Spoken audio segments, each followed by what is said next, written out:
বাংলাতে শুধু একটা শব্দ উপরে এটা বোঝাইতে ইংরেজিতে তিনটা শব্দ ব্যবহৃত হতে পারে। অন হতে পারে, ওভার হতে পারে, অ্যাভাব হতে পারে।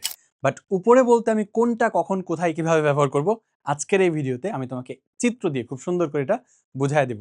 সো দেখো, এই যে অন মানে উপরে, তারপর ওভার মানে উপরে, অ্যাভাব মানে উপরে, সবগুলো মানেই উপরে, কিন্তু এদের মধ্যে একটা ডিফারেন্স আছে। সেটা কি? সেটা হচ্ছে অন আমরা ব্যবহার করব যখন টাচিং কোনো সারফেসের উপরে থাকবে। লাইক ধরো এই যে একটা টেবিল দেখতে পাচ্ছ, এই টেবিলের উপর একটা বই রাখা আছে। এদের মাঝখানে কোনো গ্যাপ আছে? উত্তর হচ্ছে না, কোনো গ্যাপ নাই। একটা টাচিং সারফেসের উপরে বইটা আছে, তখন আমাদেরকে অন ব্যবহার করতে হবে। Like the book is on the table, এখানে টেবিলটার উপরে আছে।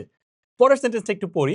তার আগে আমরা একটু দেখে নেই কোথায় ওভার ব্যবহৃত হয়। ওভার ব্যবহৃত হয় যখন দুইটা বস্তুর মাঝে গ্যাপ থাকে এবং একটা বস্তু গতিশীল থাকে। উপরে যে বস্তুটা ওইটা যখন গতিশীল অবস্থায় থাকে, অর্থাৎ গ্যাপ এবং মুভিং কোনো অবজেক্ট আসলে, তখন আমাদেরকে ওইখানে ওভার ব্যবহার করতে হবে।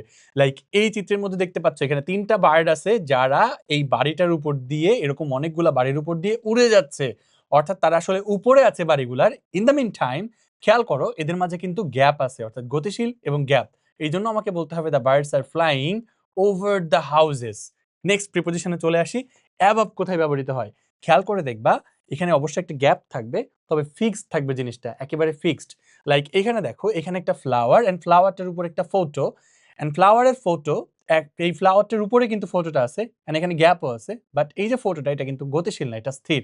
এই জন্য বলতে হবে there is a photo above. কি বলতে হবে? আমাদেরকে ব্যবহার করতে হবে above the flower on the wall. ওয়ালের উপরে আছে ফ্লাওয়ার, তার উপরে আছে, ফ্লাওয়ারের উপরে কি আছে?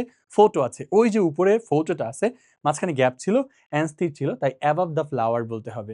আশা করি বুঝে গেছো এন্ড সারা জীবন মনে রাখতে পারবা। Thanks for watching this video. আসসালামু আলাইকুম।